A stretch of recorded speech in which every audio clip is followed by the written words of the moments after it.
बिस्मिल्लाहिर्रहमानिर्रहीम, अस्सलामुअलैकुम, good morning, welcome to सुबह सवेरे पाकिस्तान। मैं हूं हमसा तारक और मैं हूं आपके साथ सैयदा इकरा बुखारी। आप तमाम देखने वालों को जुम्मा मुबारक हो। आज का दिन आपके लिए बहुत अच्छा, बहुत ही पुरसुकून और पुरअमन गुजरे। लेकिन जिस तरह से आपको रोज़ हमज़ा जो है ख़ास तौर पर NCOC की जो रोज़ की वो बताते हैं मुस्बत केसेस की शरह बताता था कि भाई आप लोग भी अपने जो ट्विटर पे है ना उसको कर लें, फॉलो कर लें, तो आपको रोज़ की जो शरह मुस्बत केसेस की वो पता चलती रहेगी। लेकिन आप लोग मेरा ख्याल है नहीं देख रहे हैं, तभी जो केसेस हैं और आप लोग केयर नहीं कर रहे, और केसेस जो मुस्बत हम देख रहे हैं उनमें रोज़ बरोज़ इजाफा होता है। कल हमने बताया था 5.2% आपको बताया था ना कि 5.2% मुस्बत केसेस की शरह है, और आज 6.17%, 6.17% मुस्बत केसेस की शरह। और अगर हम एक हफ्ते में देखें तो हम तकरीबन 3% से 6% पर आ चुके हैं। ये एक हफ्ते के अंदर ऐसा हो चुका है। और अब मैं और इकरा बात कर रहे थे, हम यही बात आपस में कर रहे थे कि लोगों को तो ये लगता है कि ये तो गवर्नमेंट की तरफ से और सिर्फ मीडिया की तरफ से कोरोना है। वैसे तो मुल्क में कोरोना है ही नहीं,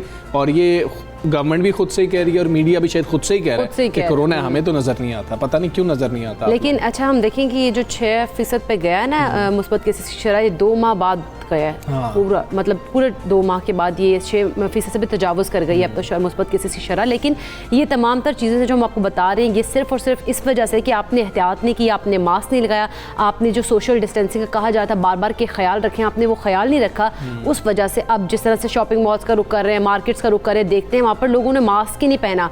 लगता ही नहीं कि पाकिस्तान में कोरोना है, जबकि हम देखें कि अब जो 4th वेव है उसमें तो डेल्टा वेरिएंट का इतना ज़्यादा ख़तरा है, और उसके ट्रांसमिशन की जो केसेस है वो भी इतने हाई हैं, और जो कि आपके लंग्स को बहुत बुरी तरह मुतासर कर सकते हैं। लेकिन आप तो केयर ही नहीं कर रहे। हाँ, हम बिल्कुल केयर नहीं कर रहे हैं। हम बहैसियत मुआशरा हमें समझ ही नहीं लग रही है कि अब पता नहीं हम किस तरफ बढ़ रहे हैं। और हमने भारत के हालात 2 माह पहले देखे थे, और तब हम आपसे ये बात शेयर कर रहे थे कि पाकिस्तान और भारत का अगर ग्राफ देख लिया जाए तो पाकिस्तान 2 माह पीछे चल रहा है भारत से। भारत का जिस तरीके से ग्राफ चल रहा होता है, अगर आप उसको खुद भी आज वो केसेस देख लेंगे तो पाकिस्तान 2 माह पीछे चल रहा होता है। तब हम ये बात कर रहे थे कि 2 माह बाद खुदा न खास्ता डेल्टा वेरिएंट की वजह से सूरत हाल ख़राब हो सकती है। गवर्नमेंट बार बार ये बात कर रही थी, माहिरीन सेहत ये बात कर रहे थे। अभी जुलाई के एंड की बात हो रही है कि सूरत हाल बहुत ख़राब हो जाएगी, लेकिन अभी जुलाई का मिड है, और आप हालत देखें कि हम 6% को क्रॉस कर चुके हैं, और अभी उस तरह से मार्केट्स में रश नहीं हुआ जो मंडियों में रश होना है, मवेशी मंडियों में। खुदारा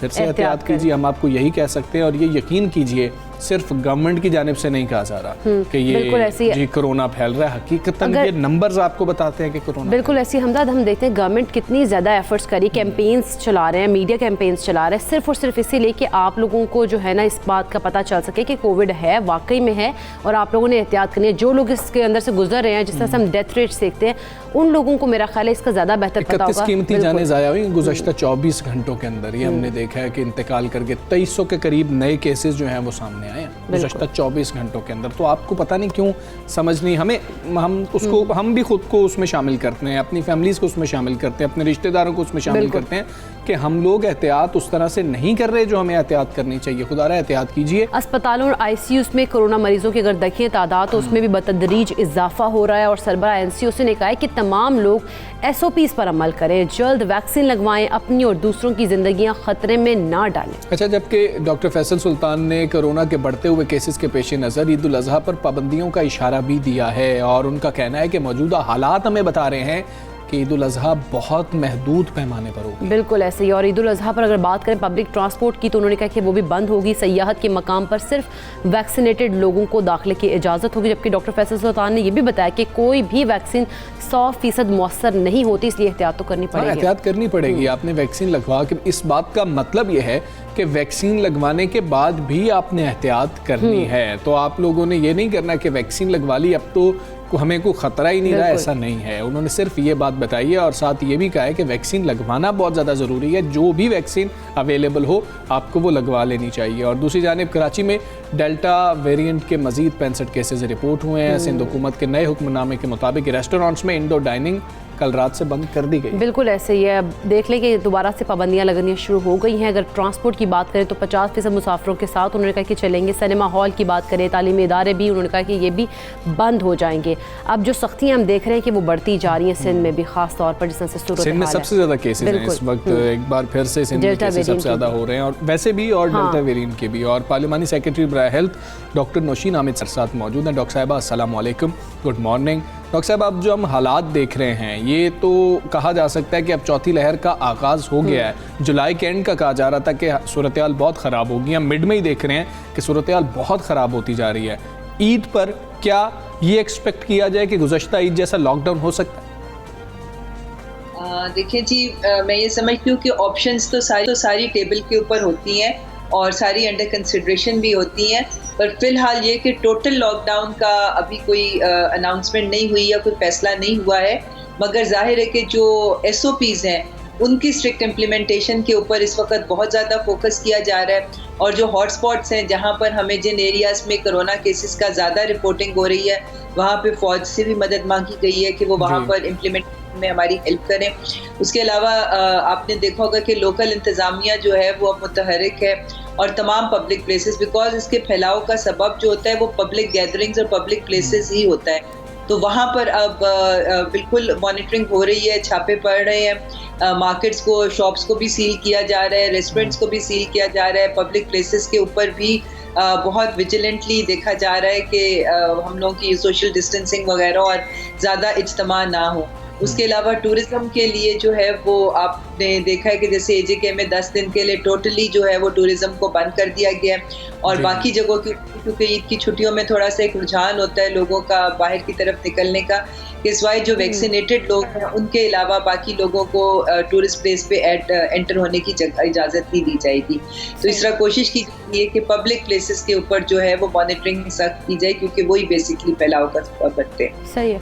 अच्छा डॉक्टर साहब, जैसा ईद उल अज़हा करीब है तो हम देखते हैं कि मवेशी मंडियों में भी रश बढ़ गया। ऐसे में SOPs पर अमल दरामद के लिए क्या सूबाई हुकूमतों को खुसूसी इक़दाम भी जारी किए गए हैं? और इस हवाले से अगर फील्ड रिपोर्ट की बात करें तो वो क्या कहती है? क्या मंडियों में अमल दरामद हो रहा है, मॉनिटरिंग कर रहे हैं कि वहाँ पर SOPs पर अमल दरामद किया जा रहा हो?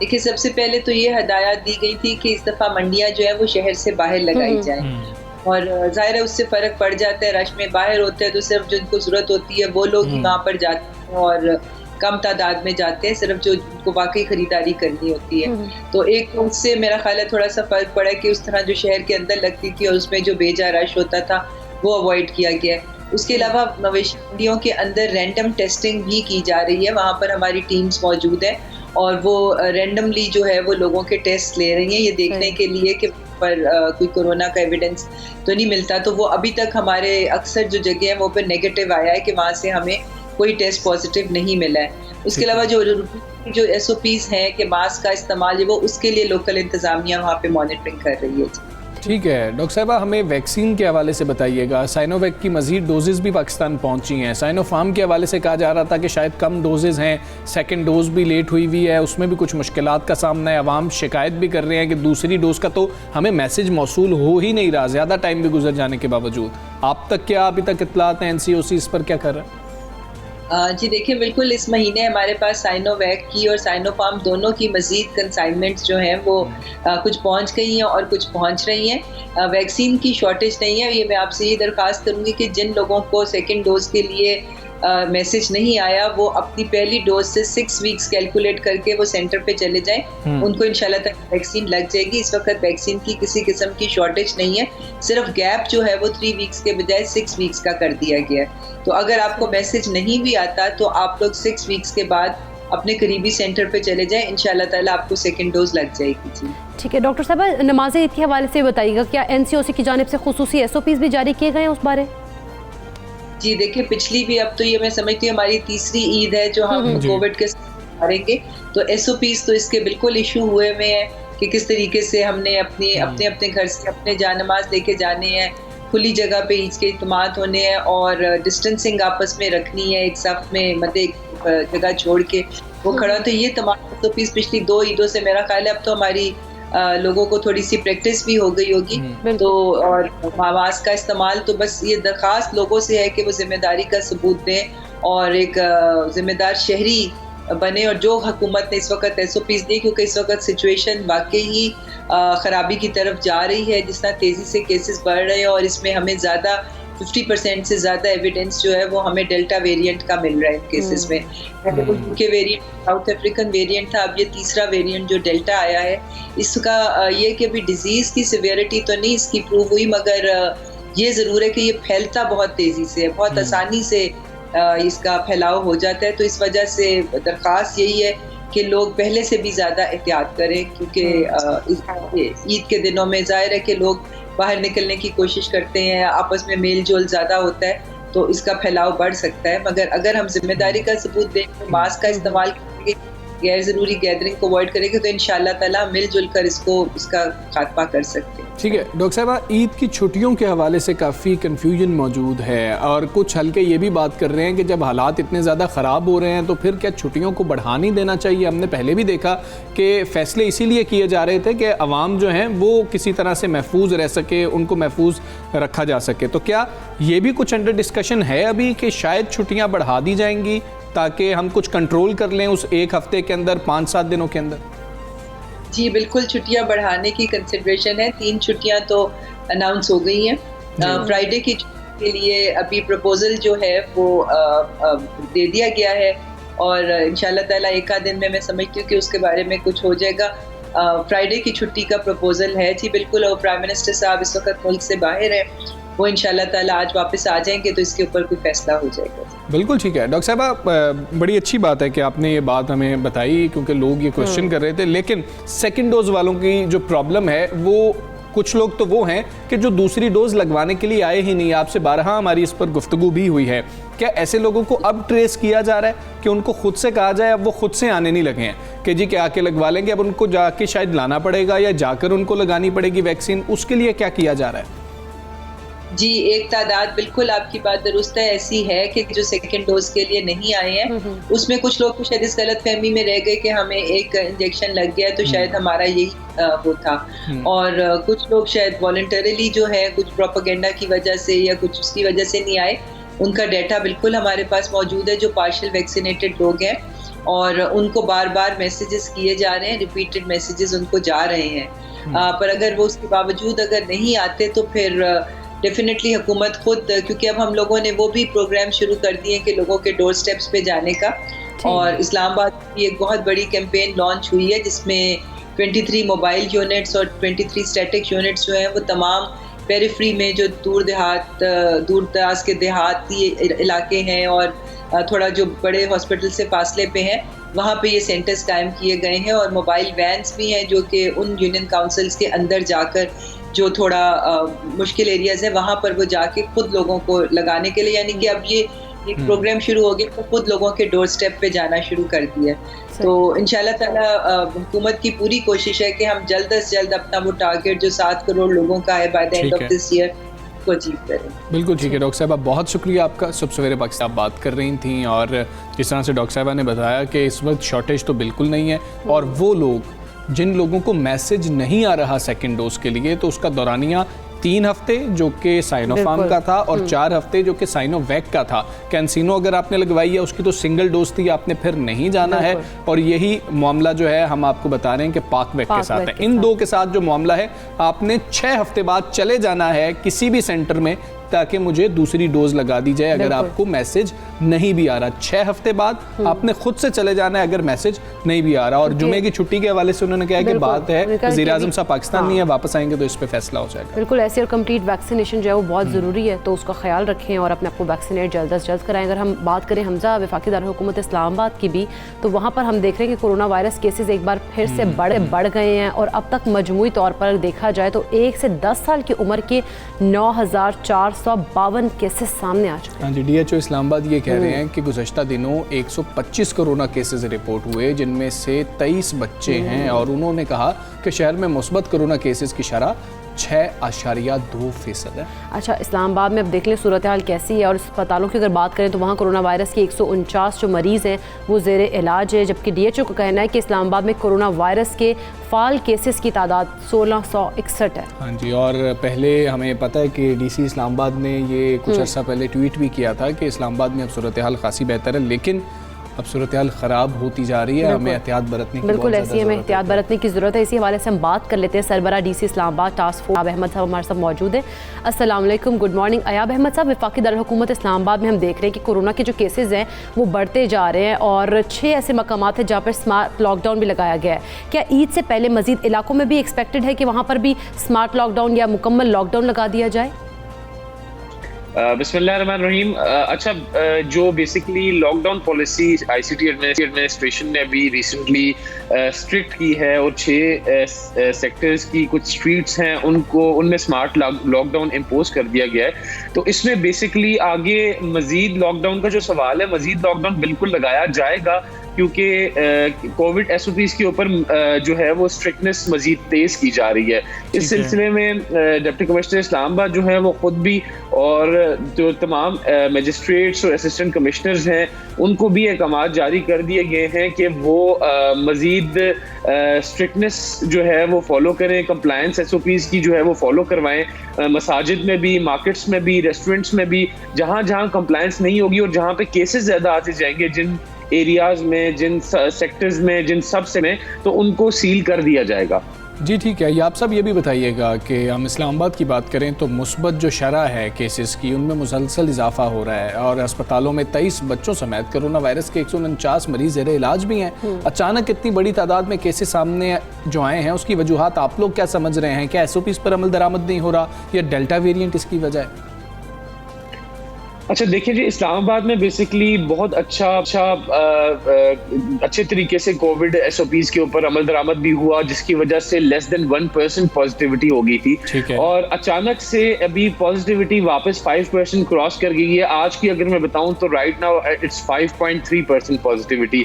इसकी मेन वजह ही यही है कि मास्क पहनना, लोगों ने इतनी अच्छे तरीके से चीज़ें फॉलो की, हैंड सैनिटाइज करना, मास्क पहनना, और वो अचानक से जैसे ही कोविड पॉजिटिविटी 1% से नीचे गई है तो लोगों ने मास्क पहनना और ये सारी चीजें जो है वो फिर से कम करना शुरू कर दी थी। और दूसरी बड़ी वजह ये है कि इस्लामाबाद में बेसिकली आपको पता है इट्स द फेडरल कैपिटल, तो यहाँ से बाहर के शहरों से, बाहर के मुल्कों से, हर जगह से लोग इस्लामाबाद में आते हैं और जिसकी वजह से जो है वो डिफरेंट, मतलब कोविड जो है वो लोगों से दूसरे लोगों में स्प्रेड होना, बाहर शहरों में आने वालों से दूसरे यहाँ पे लोकल लोगों में स्प्रेड होना, इसी तरह बाहर के मुल्कों से जो लोग आ रहे हैं उनसे यहाँ पे स्प्रेड होना। फिर सबसे खतरनाक बात है डेल्टा वेरिएंट की। डेल्टा वेरिएंट भी अब पाया जा रहा है इस्लामाबाद में, जो केसेस आ रहे हैं उनके ऊपर। आज 127 केसेस आज रिपोर्ट हुए हैं और उसमें भी कुछ में डेल्टा वेरिएंट पाया जा रहा है, जो सबसे ज्यादा खतरनाक बात है। जैसे बात करें केसेस की, अगर हम बात करें इस्लामाबाद में कोरोना के डेल्टा वेरिएंट के हवाले से केसेस की, तो कितने केसेस हैं या कितनी परसेंटेज है जो कि डेल्टा वेरिएंट के केसेस सामने आ रहे हैं? देखिए, डेल्टा वेरिएंट के केसेस टोटल मैंने आपको बताया कि आज 127 केसेस आए हैं। उसमें अब डेल्टा वेरिएंट के केसेस का एग्जैक्ट पता लगाना तो वो अब ऑब्वियसली डिटेल्ड रिपोर्ट में ही पता लगेगा कि एग्जैक्ट डेल्टा वेरिएंट के कितने केसेस हैं, लेकिन ये कंफर्म बात है कि डेल्टा वेरिएंट के केसेस हैं इस्लामाबाद में और आना शुरू हो गए हैं। और delta variant is much more different than the previous variants we have faced, तो ये ज्यादा डेंजरस है। और इसमें मैं लोगों से यही अपील करूंगा, इस्लामाबाद एडमिनिस्ट्रेशन, DC साहब का भी यही मैसेज है, वो भी यही अपील कर रहे हैं कि दोबारा से अपनी जो कोविड SOPs की कंप्लायंस है उनको स्ट्रिक्ट करें। हैंड सैनिटाइज करना, मास्क पहनना, उसको बिल्कुल उसी तरह से स्ट्रिक्टली फॉलो करें। और इसमें जो एज ब्रैकेट है जिसमें सबसे ज्यादा इस्लामाबाद में कोविड केसेस हैं वो बिटवीन 30 to 40 का एज ब्रैकेट, तो ये इस एज ब्रैकेट के लोग जो है वो ज्यादा। अच्छा, आप सब ये बताइएगा, इस्लामाबाद में अगर हम देखें इंडोर आउटडोर डाइनिंग और शादी की तकरीबात पर पाबंदी लगाना भी ज़ेरे गौर है या फिर महदूद करने के हवाले से कुछ फैसले किए जा रहे हैं? बिल्कुल, ये अंडर डिस्कशन है ये चीज़। और अगर तो पॉजिटिविटी इसी तरह इंक्रीज होती रही, लोगों ने एहतियात ना की, अभी जिस तरह से आज 5.3 है, अगर यही 5.5 या 6 क्रॉस कर जाती है तो वापस हम उसी सिचुएशन में पहुंच जाएंगे कि हम इंडोर डाइनिंग भी बैन कर दें, बाकी जो आउटडोर शादी तकरीबात ये वो छोटी मोटी स्टार्ट हुई वो भी बैन कर दें, तो वो वापस सिचुएशन उसी साइड पे जा रही है। अब ये लोगों पे है कि लोग अगर एहतियात करते हैं, लोग अगर इवन जो बिजनेस कम्युनिटी है उनसे भी ये रिक्वेस्ट है कि वो उनका काम है कि कंप्लायंस वो खुद भी इंश्योर कराएं, और अगर वो इंश्योर कराते हैं तो फिर उम्मीद यही है कि अगर पॉजिटिविटी वापस लेस देन 5% होती है, 432 पे आती है, तो हम लोग फिर वापस ये इंडोर जो हमारा चल रहा है इसी तरह चलता रहे, ताकि अच्छा, सारी आप चीजें देख रहे हैं कि केसेस में इजाफा होता जा रहा है, मुस्बत केसेस की जो शरह है वो ज़्यादा बढ़ती जा रही है, तो उसके पेश नज़र अब मंडियों की बात कर ली जाए, मार्केट्स की बात कर ली जाए, तो वहाँ पर क्या SOPs में मज़ीद सख्ती की जा रही है? अच्छा, उसका मैं थोड़ा सा आपको डिटेल बताता चलूं कि जो मंडियां लग रही हैं जानवरों की, उसमें मंडियां लगने से पहले भी इन सबको बुलाकर प्रॉपर तरीके से ब्रीफ किया गया था कि कैसे जो मवेशी मंडियां हैं उनके अंदर कोविड SOPs का कंप्लायंस कराया जाएगा।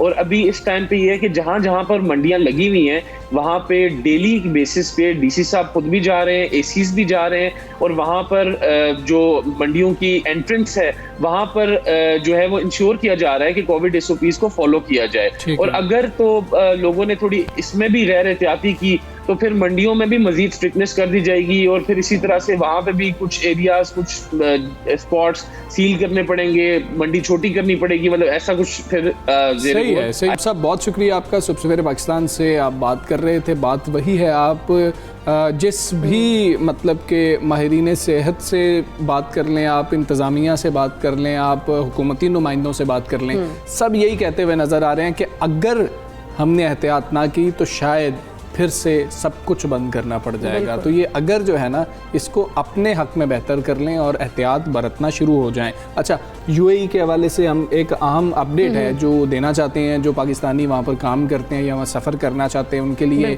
एक अच्छी खबर यह है कि UAE ने पाकिस्तानियों के लिए तस्दीक शुदा जो वैक्सीनेशन सर्टिफिकेट है उसकी शर्त वापस ले ली है। अच्छा, अब अमारात जो जाने वाले पाकिस्तानी शहरी हैं उनको फ़िलहाल कोरोना वैक्सीनेशन सर्टिफिकेट की तस्दीक की ज़रूरत नहीं है अब, और मुत्तहिदा अरब अमारात ने पाकिस्तानियों के लिए लाजमी तस्दीकशुदा वैक्सीनेशन सर्टिफिकेट की शर्त जो थी वो अब वापस ले ली। और पाकिस्तानी शहरियों के लिए फ़्लाइट ऑपरेशन बहाल होने के बाद अब सिर्फ नादरा वैक्सीनेशन सर्टिफिकेट ही दरकार होगा। और इस्लामाबाद में मुत्तहिदा अरब अमारात के सफारत खाने की तरफ से सोशल मीडिया पर ये बयान जारी किया, उसके मुताबिक UAE जाने वाले पाकिस्तानियों के लिए दफ्तर खारजा, सफारत खाने और कौंसल खानों से अब वैक्सीनेशन सर्टिफिकेट की तस्दीक लाजमी नहीं होगी। अच्छा, तर्जुमान दफ्तर खारिजा ने जो है नई पेशरफ्त की तस्दीक की है, और इससे कबल अगर हम बात करें, अमाराती सफारत खाने ने पाकिस्तानी मुसाफिरों के लिए नादरा से जारी वैक्सीनेशन सर्टिफिकेट की दफ्तर खारिजा और पाकिस्तान में मुत्तहिदा अरब अमारात के सफारत खाने से तस्दीक कराने की जो शर्त है वो आयद की थी, जो कि अब उन्होंने वापस ले लिया। मतलब कि आपने अगर वैक्सीन लगवा ली है तो आपने सिर्फ वो जो वेबसाइट है NIMS की, वहाँ पर आपने जाना, NIMS, उस पर आप जाएंगे और वहाँ से आप अपना वैक्सीनेशन सर्टिफिकेट डाउनलोड कर लेंगे और सिर्फ उसी की ज़रूरत होगी। अभी अब हम एक ब्रेक लेते हैं, ब्रेक के बाद वापस।